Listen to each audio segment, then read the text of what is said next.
नमस्कार मंडळी, स्वागत आहे तुमचं आपल्या मिनी व्लॉगमध्ये. तर ना, आज आहे श्रावणातला दुसरा सोमवार. घरातली सगळी कामं आवरून आम्ही आलो आहे महादेवाच्या मंदिरामध्ये. आणि हे बघा आमचं पिल्लू, तिला एका ठिकाणी कुठंच थांबायचं नसतं, नुसतं पळायचं असतं. आणि ना, आज मंदिरामध्ये अजिबात गर्दी नव्हती. मग छान असं दर्शन झालं.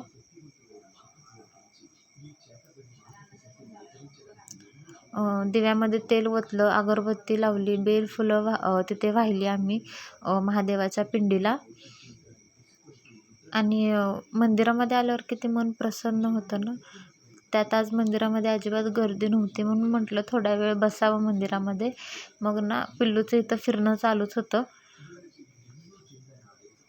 मग घरी आलो. घरी आल्यानंतर मग मला कस्टमरचे ब्लाऊज शिवून द्यायचे होते, अस्तरचे होते दोन्ही ब्लाऊज. तर मी आता त्याचीच कटिंग करायला घेते.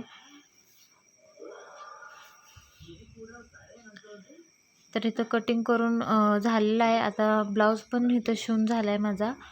अस्तरचा ब्लाऊज आहे.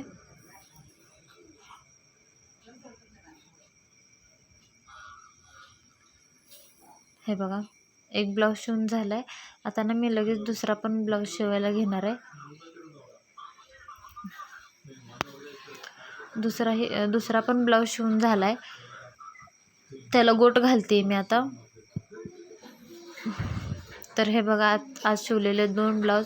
याचा चौकोनी गळा काढला आहे आणि दुसरा आहे त्याचा गोल गळा काढला आहे. कटोरी ब्लाऊज आहेत. एकाच साईजचे दोन्ही ब्लाऊज आहेत हे. मग म्हटलं थोडा वेळ आराम करावा.